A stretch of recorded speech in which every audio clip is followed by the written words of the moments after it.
The committee will come to order. Today, the subcommittee will mark up the fiscal year 2014 Commerce, Justice, Science, and Related Agencies Appropriations Bill. The fiscal situation facing the nation requires significant spending reductions. If we are to succeed in putting the nation on secure fiscal footing, we will need to come together soon and put everything on the table, not just discretionary appropriations, but entitlement spending as well. In the meantime, this bill does our part by making significant reductions in discretionary spending while focusing limited resources on key federal priorities. At this point, I want to thank the ranking member, the gentleman from Pennsylvania and the great city of Philadelphia, the city of brotherly love, Mr. Fattah. He's been an excellent partner at every step in our process, including providing vigorous oversight during our intensive hearing schedule. I look forward to continuing to work together as we move toward conference and the enactment of this bill. I also want to acknowledge the rest of the subcommittee members. The participation has been outstanding, and it's been a pleasure to work with everyone. I particularly wanted to say something about Mr. Bonner. He's not here, but I'm going to really miss Joe Bonner. Some of the best questions that he asked, and so I think his leaving Congress will be a real loss, and I appreciate his service. Also want to recognize the subcommittee majority staff, Leslie Albright, Jeff Ashford, Colin Samples, Diana Simpson, and Mike Ringler, the staff director, and also Bob Bonner and Matt Smith from the minority staff for their work in preparing the bill before us today. Finally, I want to thank my classmate, the committee chairman from the class of 1980, the gentleman from Kentucky, who chaired this subcommittee for many years, and also the committee ranking member, Ms. Lowy, who has always been helpful and a constructive partner. The recommendation we bring to the subcommittee contains $47.4 billion in discretionary spending. This is 5.6% below the current fiscal year, 7.4% below the President's request, and less than 1% above the post-sequestration level. We have focused limited resources on critical areas, including law enforcement, national security, weather forecasting, and innovation and competitiveness. We have made every effort to mitigate the potential for furloughs, particularly in public safety agencies. However, until the President and the Congress agree to a plan to end sequestration and address mandatory spending, our ability to further mitigate furloughs is going to become limited.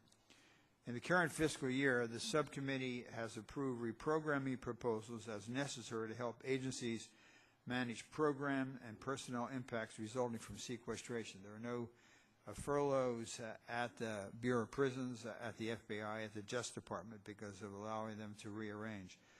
Also, the subcommittee repeatedly asked the Department of Commerce to reprogram funds to avoid furloughs in the National Weather Service, which it ultimately did after the deadly tornadoes in Oklahoma. So there were no furloughs at the Department of Commerce. Many of the sources from which the funds were reprogrammed in the current year will not be available in FY14, particularly for the Department of Justice. A grand bargain of some type to end sequestration and address mandatory spending will be necessary to solve the problem. To briefly describe some of the highlights of the bill today, the bill includes $7.5 billion for the Department of Commerce. The loss of life, tragedy, and economic disruption of severe weather has been all too evident recently. I'm pleased that this bill includes funding above the request for the National Weather Service operations, and a combined $1.8 billion for NOAA's 2 next-generation weather satellite systems to provide the data that is essential to accurate warnings and forecasts. The bill includes critical investments in manufacturing and job creation, including $120 million for manufacturing extension partnerships. The bill funds a task force and grant program to incentivize U.S. companies to bring their manufacturing and services activities back to the United States. The bill includes $7.7 billion for scientific research and related programs at NSF and NIST. Investments in scientific research are key to long-term economic growth and job creation and are the foundation for the security and the economic well-being of future generations. Developing a well-educated STEM workforce is also critical to American competitiveness, and more than $1 billion is provided throughout the bill for science education. For NASA, the bill includes $16.6 billion, including $3.6 billion for space exploration. This funding will keep NASA on schedule for upcoming flight milestones for the Orion crew vehicle and the Space Launch System.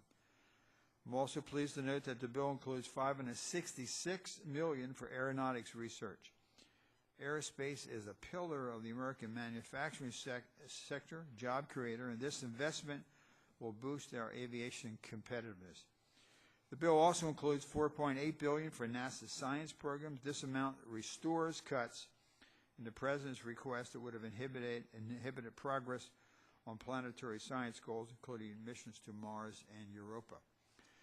The bill provides $26.3 billion for the Department of Justice. The top mission priority of the Justice Department is defending national security from both internal and external threats. The bill also includes $8.6 billion for the FBI to protect the nation from terrorism and investigate federal crimes. Funding is increased above the FY13 level for top priority FBI programs, including investigative intelligence and technology improvements to prevent combat cyber intrusion, especially from the Chinese, which may soon overtake terrorism as the Bureau's #1 threat. The Bureau of Prisons operations are funded at $6.7 billion. The bill gives priority to the activation of recently constructed prisons and maintaining staffing levels to ensure safe and secure federal prison facilities.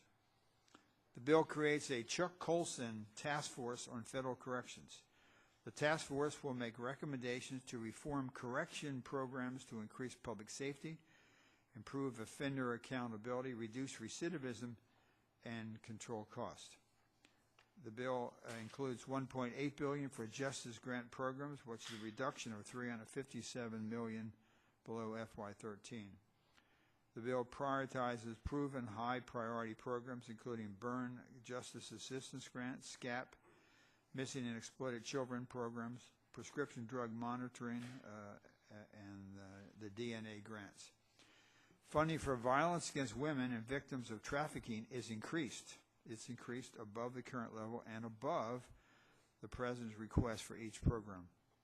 In the wake of the Newtown tragedy, the bill also includes important initiatives for keeping firearms out of the hands of prohibited persons and improving school safety.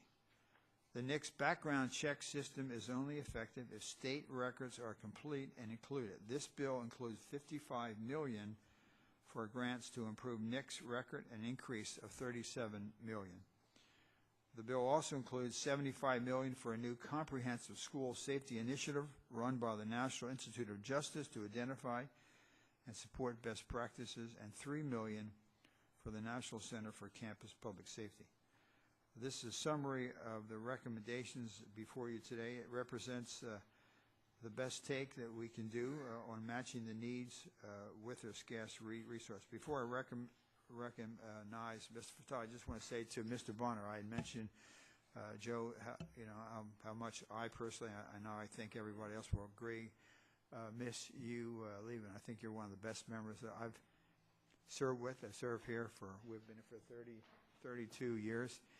Thoughtful questions, really, really good, and I think, the University of Alabama, is going to be fortunate to get you, but, I appreciate your friendship and the contribution that you made.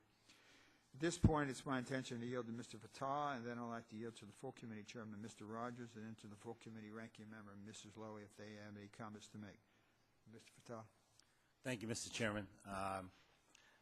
First of all, I want to start where the chairman ended up, and our good friend is leaving us, and we have spent a number of years together here in the Congress. We traveled to Vienna to understand more fully the nuclear threat that Iran posed in terms of its weapons development program, meeting with the International Atomic Energy Agency there, and we've worked together on a number of issues.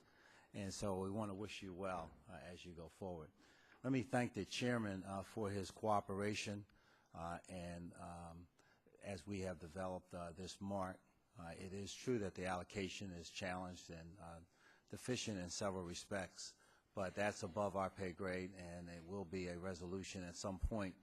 The Senate allocation is almost $5 billion above ours, but the chairman and I, one of the brave souls, two of the brave souls in the Congress who voted for Simpson-Bowles, we believe that a fiscal resolution needs to be had so that we can focus on the priorities for the country. But I think that this mark, even though we could find areas where we would change the math slightly, it takes the best approach that is possible given the low allocation, given where we are. So I want to mention a couple of things and thank the chairman publicly for it, even though obviously I've talked to him privately about it. But this committee was the impetus for the neuroscience initiative I raised with the committee 2 years ago, and we put into the bill.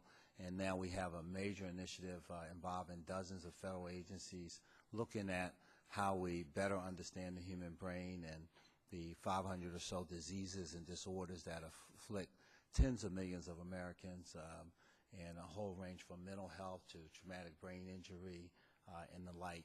And the bill today furthers that work and provides resources in the millions of dollars to continue that work through the National Science Foundation. I want to thank the chairman, and I believe this is going to have an extraordinary impact.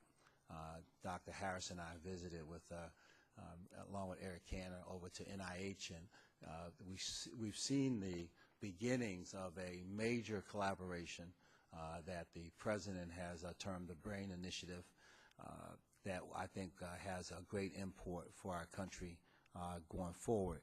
So there are a number of other priorities that the minority has that have been well addressed in the mark. There's some areas like legal services which we hope at some point we can improve the numbers, but in the manufacturing sector, which is a big priority for our country, there are initiatives like the reshoring initiative that the chairman championed to help companies better understand the financial benefit of manufacturing here in America, and the initiative that I led to bring technology from our taxpayer-funded national laboratories and other resources to bear to help small and medium manufacturers be able to maintain their footing and to improve their processes. So I could go on, but I think that enough has been said by myself and the chairman. We have begun the process. We know this bill will change as we go forward, and we believe it's important that we begin this process, however, so that the issues that are addressed in the bill can be part of the fuller discussion around appropriations as the year goes forward. So I thank the chairman. I thank his staff. Mike has done a great job working with my team, Bob and Matt, and I want to thank the majority for its cooperation in this effort. Thank you. Thank you, Mr. Fattah. Chairman Rogers. Thank you, Mr. Chairman.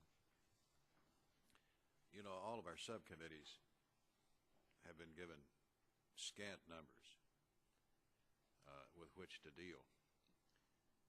And it's a little bit like skating on a pond where you know there's some thin ice patches, and you try to keep your eye on the horizon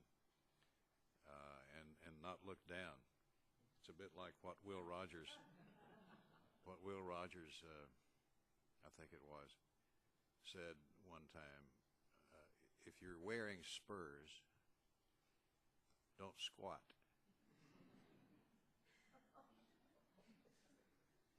And Chairman Wolf and Mr. Fattah and the members of the subcommittee and staff have really skated around, I think, some thin ice patches, and have done a good job, I think, of bringing a bill that we all can enthusiastically support.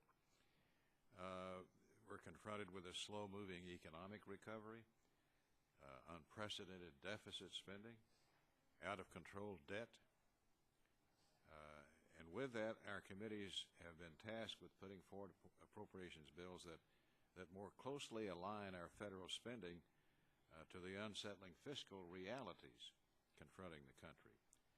We've proceeded under regular order to produce measured and responsible legislation which right-sizes our government and puts us on a more sustainable trajectory for discretionary federal spending. The bill before us today is no exception.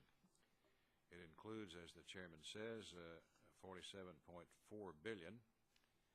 That's $2.8 billion below the enacted level of 13, and an additional $1 billion below the president's budget request.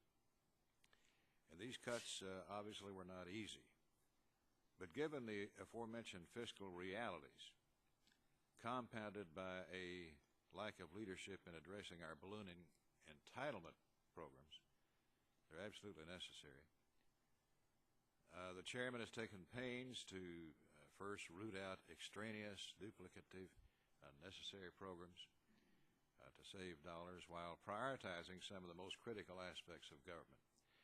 Within the overall reduction, strategic increases are included for the federal law enforcement on the front lines who protect our citizens from criminals and terrorists at home and abroad, as well as the acquisition of our country's next generation of weather forecasting satellites.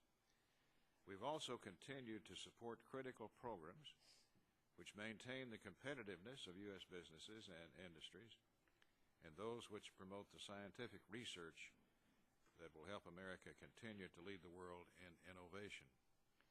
These targeted investments will surely help grow our economy and create jobs.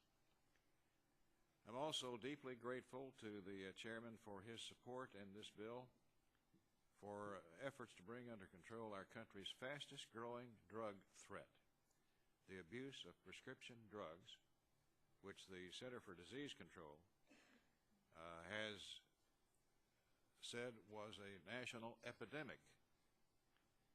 We saw last week a new report that more American women now die of overdoses from pain pills like OxyContin than from cervical cancer or homicide. In one decade, fatal overdoses more than quintupled among women, more than tripled among men, and more people are dying from prescription drug abuse than car wrecks. And this senseless loss of life has to end. This legislation provides the DEA and U.S. attorneys with the resources to investigate and prosecute the so-called dealers in white coats running rogue pain clinics, supports struggling addicts and our soldiers returning from war through recovery with drug and veterans courts, and contains funding for vital tools like state-run prescription monitoring programs that help physicians make more informed decisions when prescribing these powerful medications. Every state now, except Missouri, has a prescription monitoring program that allows prescribing doctors, pharmacists, and in some cases law enforcement, the chance to see who is prescribing what medicines and how much and how often. Now those state systems are linking together and providing across state line information to the same extent in an effort to prevent doctor shopping and double filling of prescriptions. So this subcommittee has been at the forefront of that from the very beginning. And I want to thank the chairman for his long effort and the ranking member and others on the committee for their long efforts in this regard. It's testament to the diligence of this subcommittee and the chairman that we've been able to maintain funding for these programs and projects of vital importance to our nation and its future competitiveness, while also realizing significant savings for the taxpayer. So I congratulate the chairman and ranking member and members of the subcommittee and staff for a good job on a good bill that we can all heartily recommend. Thank you, Mr. Chairman. Thank you, Mr. Chairman. Ms. Lowy, ranking member. Thank you very much, Chairman Wolf, Chairman Rogers, Ranking Member, Mr. Fattah. I really do want to thank you for your leadership and the collegiality which has been evident in this process. And I do hope, Chairman Rogers, we can clean up that ice skating rink and get rid of that patch of ice over there, because I think it is within the power of the people of this room and the Congress to do so. And in fact, I do want to also express good wishes to Mr. Bonner and his wonderful smile. And I know you're looking forward to the next phase of your life, and it's been a pleasure working with you and getting to know you. Before I focus on the bill, both Chairman Rogers and Chairman Wolf referenced putting entitlement on the table. And I think most of us would agree on that premise. I've been hearing this claim over and over again that the President is unwilling to negotiate on entitlements. Apparently, many have forgotten about the President's offer to Speaker Boehner before the Republican leader walked away from negotiations last December, and I understand they were this close. The President included his deficit reduction proposal, which would replace sequestration in the FY14 budget, his FY14 budget. And it built upon the $2.5 trillion in deficit reduction that Congress has passed and the President has signed. The Obama compromise includes an additional $1.5 trillion in savings. Frankly, it's very puzzling to me that members of this committee would claim the President doesn't have a plan after the Republican Speaker walked away from the President's compromise offer last year and then reiterated his plan in the budget request. So I think it's important as we make these comments that we review what happened in December, we review the President's budget request and get on with it. Because I know, as a member of this Appropriation Committee for a very long time, our chairs and our ranking members don't want to waste this time putting together a budget that won't become reality, and we know it's deficient, as good as it is in many ways. So I do hope we can move forward, Republican, Democrat, and the White House, getting together and really getting this done. Now, a couple of remarks about the actual bill, because you worked so hard on it, and I particularly appreciate your work on the brain. I attended several autism walks, Alzheimer's walk, and they know so little, and they're really waiting for this research to show us the way forward. So I really thank the chair and the ranking member for your work on that. And the bill does provide good funding levels for a number of important efforts in addition, such as Violence Against Women Act services, the National Weather Service, the Burn Justice Assistance Grant programs. I thank you for your work on that. The mark includes $75 million for a comprehensive school safety program, despite the fact that it was half of the request to add school resource officers and improve security in our schools based on the needs of local communities. In addition, it would provide $55 million in grants to states to improve the records for the National Instant Background Check System. However, Congress has yet to pass bipartisan, common sense gun violence prevention measures. 7 months after the tragedy at Newtown. This mark preserves the status quo as it retains the same gun riders as last year, rather than work together to reduce the epidemic of violence and the prevalence of illegal guns. Like most of the other subcommittees, this panel is faced with an inadequate allocation that is $4.7 billion, or 7.5% below the President's request. Numerous vital efforts would not receive adequate resources. For example, while federal law enforcement is funded above post-sequestration levels, Some special agents and attorneys who prevent, investigate, prosecute acts of crime and terrorism will likely face furloughs under this allocation. The COPS hiring program is zeroed out.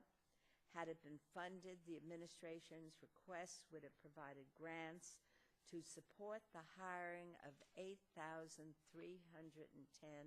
officers. While the bill increases funding for the National Weather Service to predict and warn the public of severe weather events, reductions to components of NOAA, including coastal zone management grants, will make it more difficult for communities to prepare, mitigate, and recover from storms, leaving out shorelines and coasts more at risk.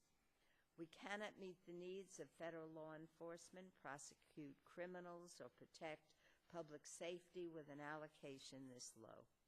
Without first replacing the sequester, research by NASA and the National Science Foundation efforts to study and combat climate change, and economic priorities such as the Minority Business Development Administration, trade adjustment assistance will all be limited. It is my sincere hope that we can replace the sequester once and for all and improve this bill as the process moves forward. So thank you, Mr. Chairman. Thank you, Ms. Lowy. Any comments or anything from any of the members? Mr. Schiff. Mr. Chairman, I'll be very brief. I just wanted to thank you, Mr. Chairman, and to thank our ranking member for your strong advocacy for planetary science for Mars and Europa. Mr. Chairman, Mr. Fattah, you've been consistent and wonderful supporters, and the great many brilliant people working in this area are deeply appreciative. And I particularly want to thank you for the very strong report language that I want to read, because I think it's so powerful and important. On planetary science, NASA has once again proposed damaging and disproportionate reductions in the planetary science budget without any substantive justification. At the requested level, which represents a cut of more than 7% below a post-sequester level, NASA would be unable to meet the major scientific goals of the Planetary Science Decadal Survey in a timely manner, lose its role as the international leader in the field, drive uniquely qualified and promising talent out of the field, perhaps permanently, and increase the risk level on existing projects due to the inefficient phasing of funds. The committee's recommendation seeks to address these shortcomings while also achieving programmatic balance among project destinations and sizes. Very powerful language, and I think a very important message both for the House and Senate to deliver that planetary science is important to the American people and the Congress. So, Mr. Chairman, I want to thank you again. I also wanted to echo your comments and others about Mr. Bonner. It's a great mixed emotion that we see you going on to do other wonderful things. It's been a real privilege to work with you, and we would be very lucky to have a lot more members like you. So just want to wish you all the best. Thank you, Mr. Chairman. Thank you, Mr. Schiff. Any member? Mr. Chairman, I also want to just thank you for your support for the sciences, for NASA.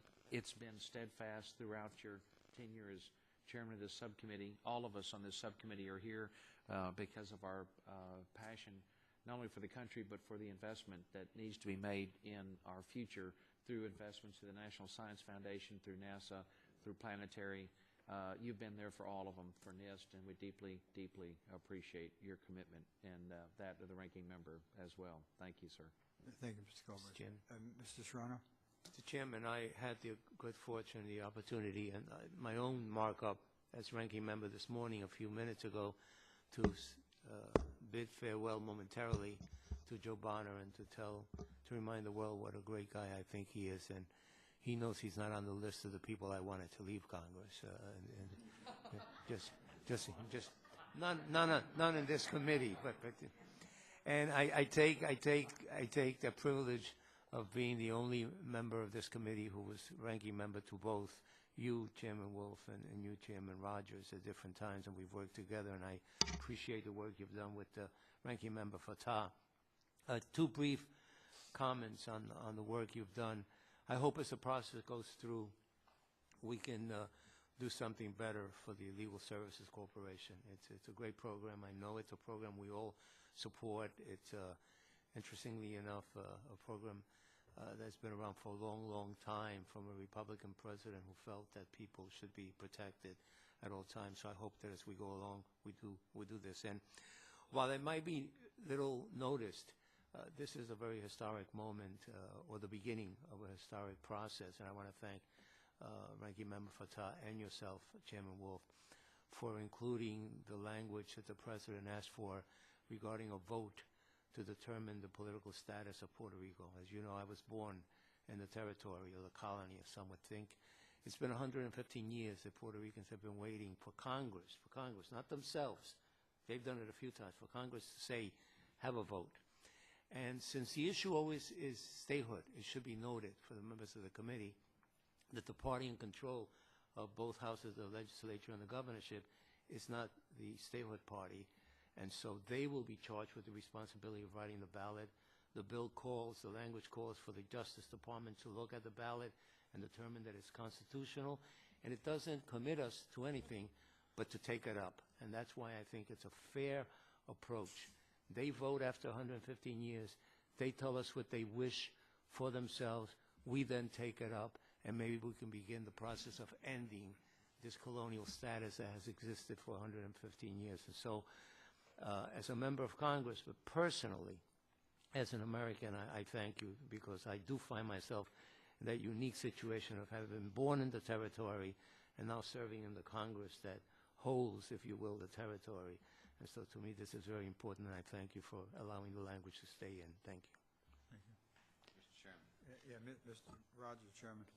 I can't let this opportunity pass to also say thank you to Joe Bonner for the great service he's rendered to this committee, this subcommittee, to the Congress and to the country. And I'm sure Alabamans will welcome him home to his new chores at the university with open arms, but we will wish him adieu with great sadness, because he's been such a great member, a great friend, a great mentor to me, an advisor, pal. And so, Joe, we're going to miss you. And it's remarkable the number of members on both sides of the aisle who are so entranced with your friendship, as we all are, and all of us, I'm sure, would want to have these kinds of things said about us when we leave this place. I'll repeat something I said at the earlier markup this morning. Another Will Rogers saying. He says, "If you don't go to other people's funerals, they won't come to yours." This is not a funeral by any stretch, but it is sadness that we're losing Joe to our cause here on the Hill. So good luck to you. God bless.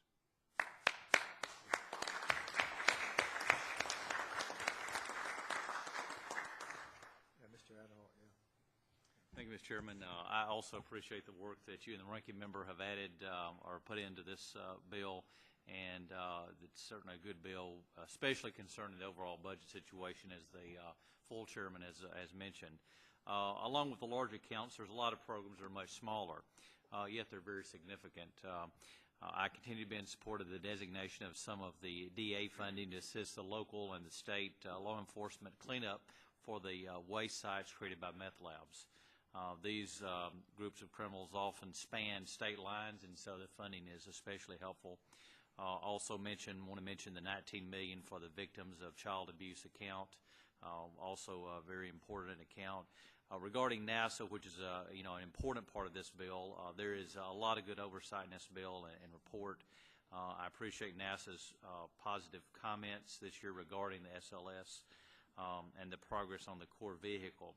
I think the real concern that so many have is the agency continues to request an insufficient amount of funds. And there could be more work, I believe, on two elements, the upper stage of sufficient power and the work on the advanced booster program. A completed SLS gives us a launch capability far exceeding other current and planned vehicles. It provides sufficient payload ability for human missions, cuts travel time for mission sites, missions by as much as 2/3 and opens the door to partnerships with commercially funded projects. So the bottom line is we can't afford to fall behind other nations in this launch capability. And finally, I want to thank, I think it's important that we'll continue to create as much transparency and oversight as possible regarding the Space Act agreements and the various services needed to comply with International Space Station. I also want to join and mention about missing our colleague Joe Bonner. The one good thing that may come out of this is I may end up gaining Joe as a constituent through this. So he may be moving into my district. My only concern is if he doesn't like his job and decides to run for Congress. May not be well for me, but I know he is going to enjoy his job, and I want to do everything I can to make sure he does. So thank you, Mr. Chairman. Mr. Chairman? Oh. Ms. Lowy? Go ahead. I'll give. I was just going to follow up with another quote from Will Rogers, Mr. Chairman. I may make it up a little bit, but essentially what he would say at this time is this is the powerful Appropriations Committee. Everyone on this committee is looking forward to moving forward and conferencing with the Senate because we know of the importance of this bill. So I would just hope we can get on with it. When I heard of the important research that is done here, and then on the other committee on which I serve, well, now we serve on all of them, Labor, Health, Human Services, the work we do at the NIH complements the work you do here, and it is so important. And I had a meeting this week with some researchers, one of the major research institutions. And you know what this woman told me? That things have come to a standstill because they don't know when their next grant is going to come. They don't know what size that grant will be. And they are losing young, brilliant people who would have come into this institution. So I'm sure what Will Rogers would say is, get on with this. We can't afford to waste time from July, August, September, October, November. I'd love to spend New Year's Eve with you, Mr. Chairman, but I do think we are the Appropriations Committee, and we have to take this power and of persuasion and get on with it. And I'm sure I just couldn't resist. And I'm sure the gentlelady will aid us in that cause by voting for these bills. Mr. Hunter? Thank you, Mr. Chairman. I wanted to pass forward so we can vote on a conference bill that I'm sure will meet your expectations, sir. Mr. Hunter? Thank you, Mr. Chairman. I also want to add my thanks to you and to our ranking member for the work you've done. And given the size of the funds that you had to work with, it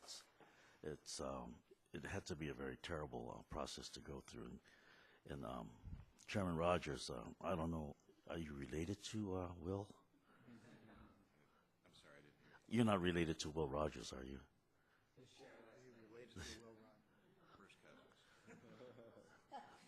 First cousins. First cousins, all right. I just want to make it clear that I'm his uncle. you don't appear to be that common, though. But as a horse rider, I never wore spurs, so I guess I never had to worry about squatting. So I just want to thank you for that comment. And I just want to let you know that I'm not feeling any pressure at all to say, you know, we're going to miss you or anything else like that because everybody else said it. But since you're going to an institution of higher learning, and you know how this process works, you probably find ways to get more money for your institutions besides your smile. But I know that we as colleagues, as we spend time together in these subcommittees, that this is probably the only place that we get to know each other more intimately than we do on the floor. So I do appreciate this process and our ability to work together. There are a number of prioritizations that have been made in this bill that I found problematic, and I understand the situation that the leadership have found themselves in. There are problems faced by agencies within our jurisdictions that this bill will not solve, and there are provisions in this bill that make it harder for U.S. companies trying to do business in both our own market and in the foreign markets to sell their products to the agencies covered by this bill. In the interest of time, I'll just mention a few of these provisions. As the chairman knows, this spring the Office of Management and Budget arrived at an interpretation of the law that would apply sequestration to the Patent and Trademark Office, despite the fact that USPTO derives its revenues from fees and not from taxpayers' dollars. So this was included in the fiscal year 2013 work plan and would continue if sequestration is applied in future years. But during the debate on the American Invent Act, there was a lot of back and forth on how to secure that USPTO had access to all of its fee revenue and that fees were no longer diverted. We've done some work on that. And there are suggestions that USPTO should be taken off budget. But members and leaders of this committee fought to keep PTO in the appropriations process while promising that fees would not be diverted again, and yet here we are less than 2 years later seeing fee diversion. I understand that we as a Congress need to fix sequestration overall, and I wholeheartedly support the efforts to do that, but we on this committee have a special responsibility to fix its impact on USPTO, since some of us had an outsized role in making it vulnerable to sequestration. But this bill does not do so, which means that the Patent and Trademark Office will not be able to hire new examiners and judges, will not be able to upgrade technology needed to improve services for applicants, and will be forced to delay the opening of the planned satellite offices, all of which will harm innovators across this country and our economy and job creation. I plan to offer an amendment at full committee to hopefully address this problem. There are other shortcomings in this bill as well. While I'm grateful to the chairman for including $165 million for the State Criminal Alien Assistance Program, SCAP, after it was zeroed out once again in the president's budget, because we can't keep playing this budget game year after year. I know that we know this. And it isn't a game for the states, counties, and cities that are bearing the cost for the federal responsibilities and not getting reimbursed. It means that they can't do the job they're supposed to be doing, keeping the public safe, providing services to meet the needs of local communities, repairing roads and others. So we must start to live up to the commitment made when SCAP was created, or else relieve our communities of this unfunded mandate. There's a provision in this bill that continues a policy started in the FY13 continuing resolution that places restrictions on the acquisition of information technology systems by the Department of Commerce and Justice, NASA, and NSF. And I understand that the chairman is concerned about cyber threats, but I do not believe that this provision is the best way to achieve this goal. It gives our international competitors justification for erecting market access barriers against U.S.-based companies, and its vague wording is causing different interpretation and inconsistent application that is hampering progress on federal contracts and projects. I believe we would be better served by taking a holistic approach to information technology security that is risk-based, transparent, flexible, and standards-based, so that other nations cannot use our efforts to improve cybersecurity as an excuse to exclude U.S. products. Finally, it's disappointing that we have not been able to do more in this bill to support the President's proposal for National Network for Manufacturing Innovation, better known as NNMI. And Mr. Chairman, I know we share a belief that domestic manufacturing is critical for growing the American economy, and that we should be working to promote advanced manufacturing in the U.S. And I realize that the NNMI proposal requires action by the authorizing committee, but I hope that we can provide the necessary support as authorization legislation works its way through the legislative process. And I hope that we can work together to address these and other challenges that our nation faces as this bill works its way through the process to full committee and beyond. And let me close, Mr. Chairman, by also adding my thanks to your great interest on weather satellites and making sure that we're able to anticipate things like that happened in Fukushima, and be able to deploy this kind of technology throughout our different oceans so that we'll be able to make people safe. And I still think that people still remember your efforts after the tsunami that hit and devastated India. And the neurological research is going to help our friend Bonner and the universities. I know that. So he'll probably be coming back for more money to play on our, willingness to help them out in the neurological research. Thank you, Mr. Chairman. I would just comment, thank the gentleman for the comments. Every member ought to read you ought to read the Intel report that Mr. Rogers and Ruppersberger did on Huawei and ZTE. The Chinese are stealing unbelievable amount. Every member, I would urge every member here, and I appreciate the chairman taking the time to go out and look at the FBI briefing and see what companies and law firms and foundations are being stripped of major technology. And so I think everyone should read the intel and everyone should have the FBI brief. On the PTO, we've been very sympathetic to PTO. We're going to try to help you with your office. If they're telling you they can't open it, they're not telling you the truth. Here's the situation. OMB said they are covered by sequestration. They write the rules, and we can't.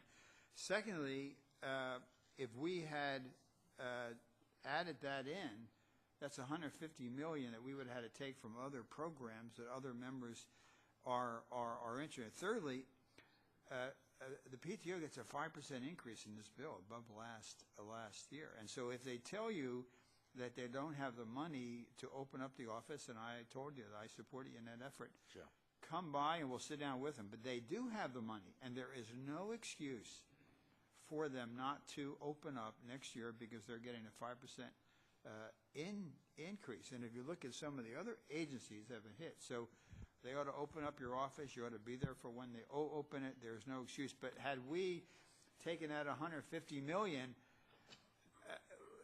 all the other programs would have been, and so we had to go by the guidelines of the OMB. So, would it be that it's a function of GSA working with PTO and that they're not able to secure a place so that they can? Well, I don't know about securing it. That's there, but they have the ability, and under this budget, there's no reason for them not to open up your office. Sure. I would love to work with you, Mr. Chairman, on this. Thank you. Mr. Bonner. Mr. Chairman, I had not intended to speak, but since so many people said so many nice things, I wanted to thank you all from the bottom of my heart for the heartfelt comments that have been offered. They've certainly been received by me with a tremendous amount of gratitude for the friendships that I've been fortunate enough to make over the years. One group that will not have a chance to speak into the microphones are the people that work oftentimes in the shadows of the spotlight that we are sometimes under, and that's the men and women of the professional staff of the committee, the subcommittee, and also the associate staff. And as someone who worked on the staff with such great pride for 18 years, I want to say a special thanks to the people that work with us for the American people. They do tireless work, and this is a product of their work. So I would certainly be remiss if I didn't recognize them. This is the important work of our nation. And just listening to the chairman and the ranking member talk about some of the things that are in this bill, both the chairman and ranking member of the subcommittee, but also of the full committee as well. You know, weather satellites, prisons, prescription drug abuse, studies of the brain. Unfortunately, those are not sexy issues that make the headlines. We'll watch the morning news and spend days, weeks talking about why a celebrity named a child why they did. And that's so unfortunate because the work that we are doing in this bill reflects the important work not only of our nation but that the world looks to America for.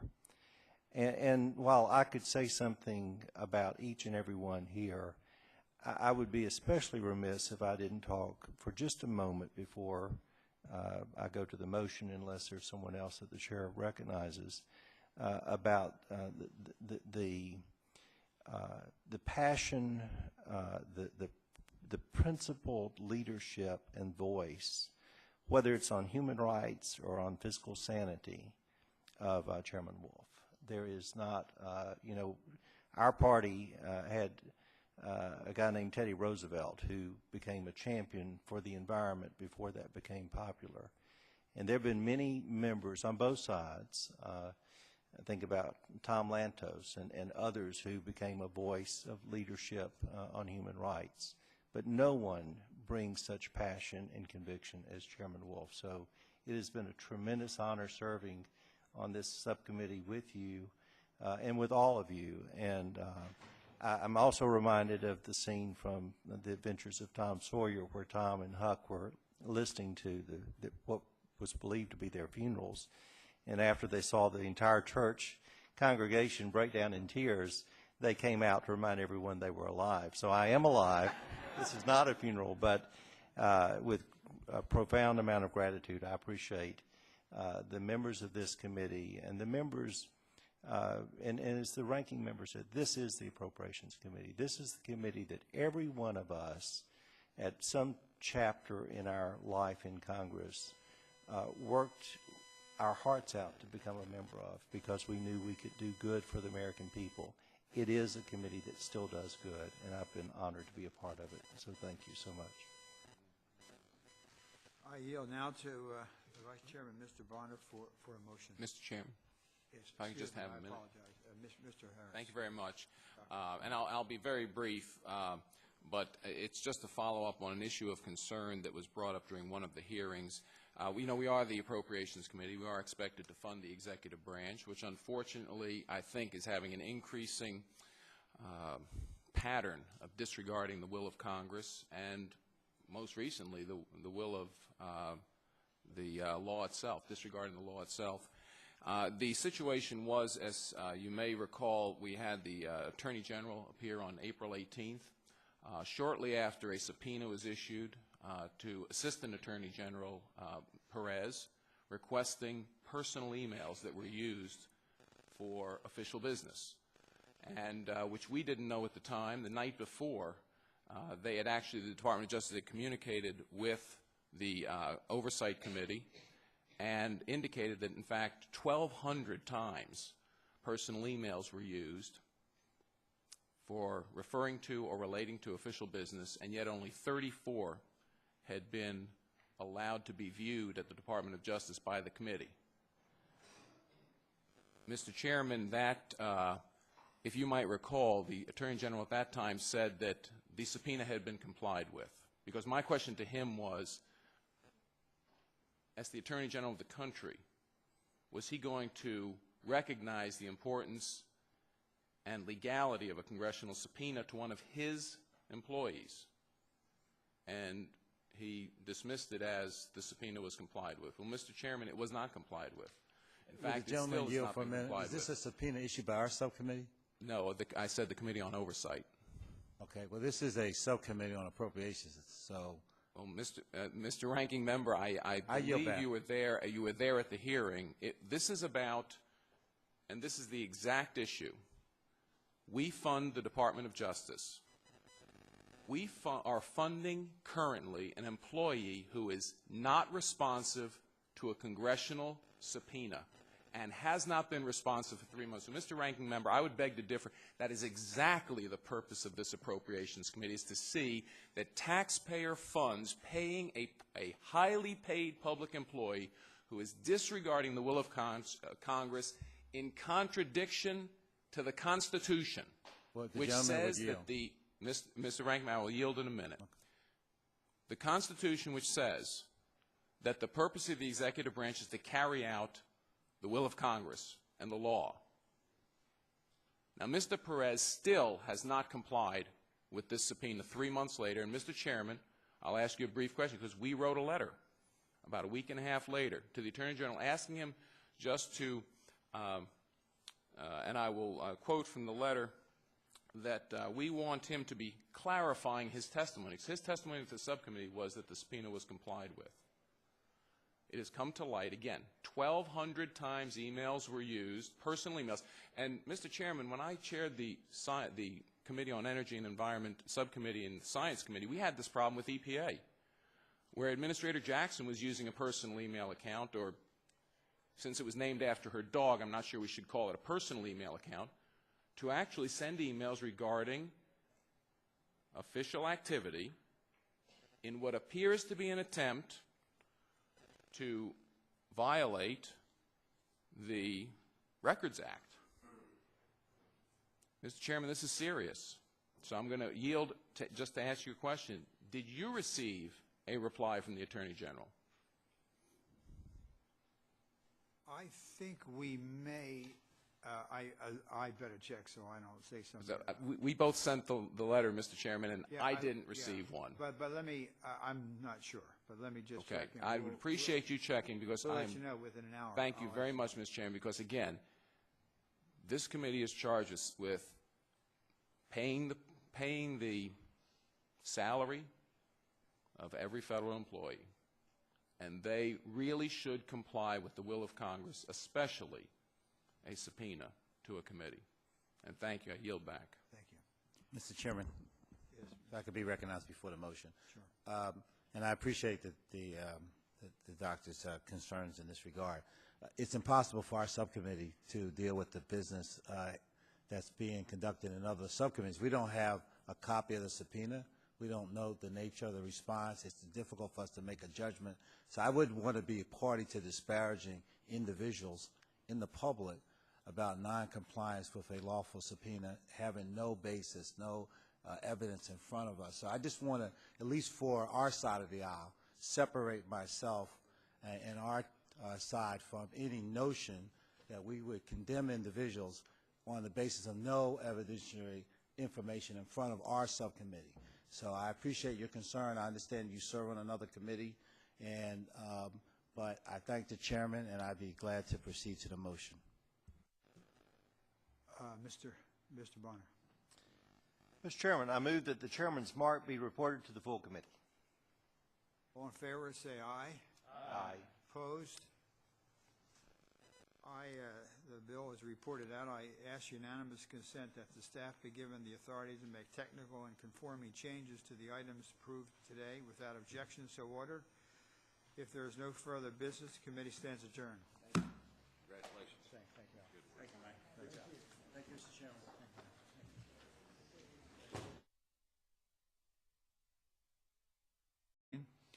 For manufacturing extension partnerships.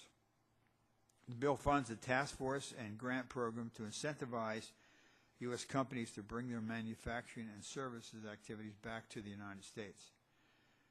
The bill includes $7.7 billion for scientific research and related programs at NSF and NIST.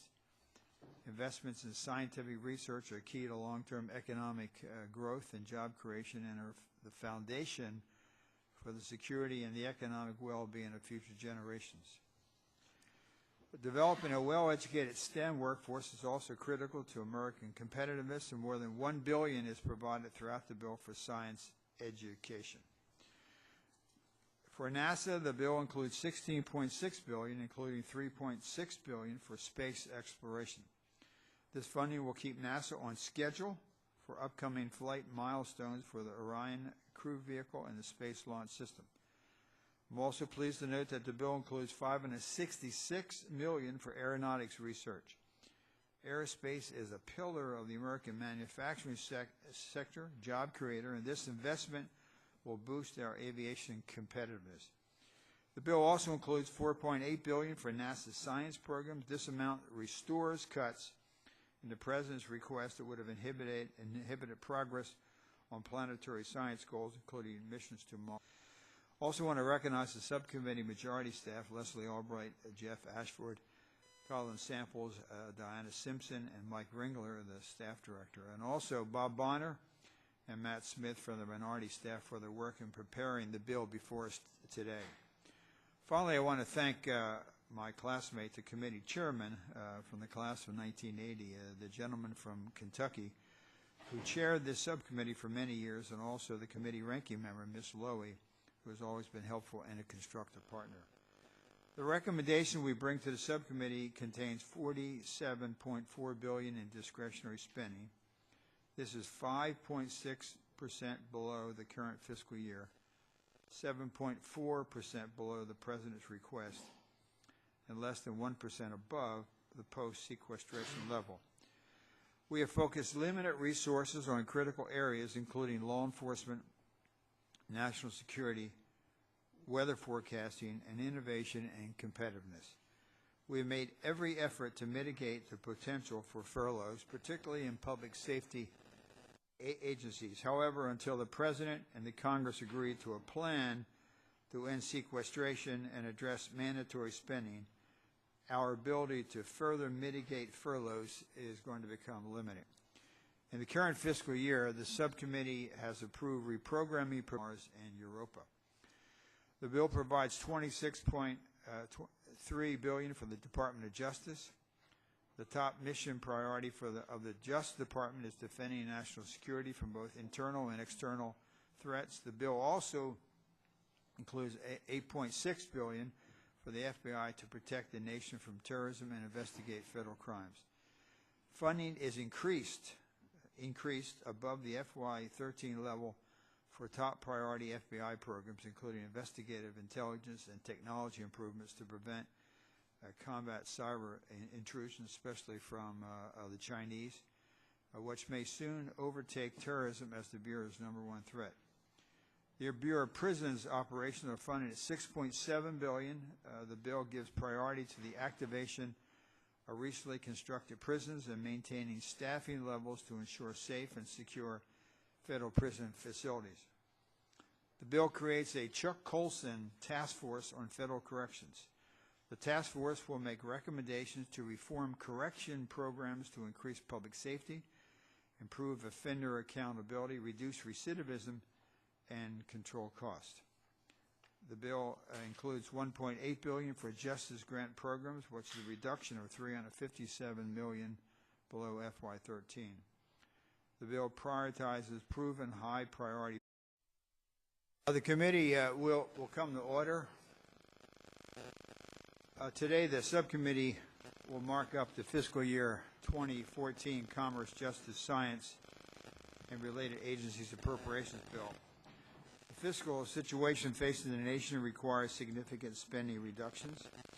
If we are to succeed in putting the nation on secure fiscal footing, we will need to come together soon and put everything on the table, not just discretionary appropriations, but entitlement spending as well.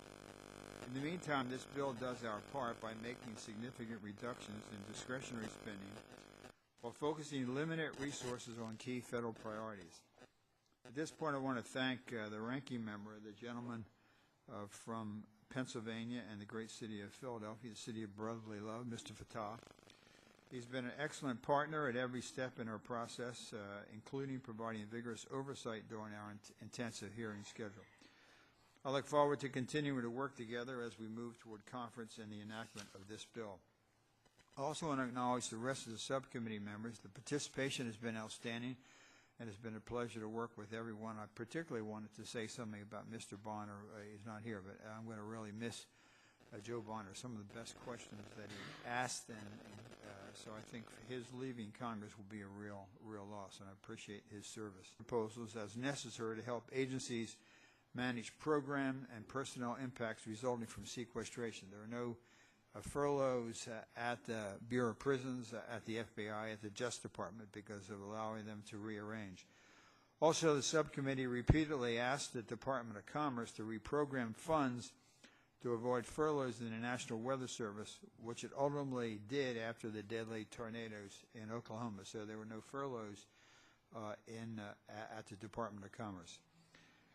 Many of the sources from which the funds were reprogrammed in the current year will not be available in FY14, particularly for the Department of Justice. A grand bargain of some type to end sequestration and address mandatory spending will be necessary to solve the problem. To briefly describe some of the highlights of the bill today, the bill includes $7.5 billion for the Department of Commerce. The loss of life, tragedy, and economic disruption of severe weather has been all too evident recently. I'm pleased that this bill includes funding above the request for the National Weather Service operations, and a combined $1.8 billion for NOAA's 2 next-generation weather satellite systems to provide the data that is essential to accurate warnings and forecasts. The bill includes critical investments in manufacturing and job creation, including $120 million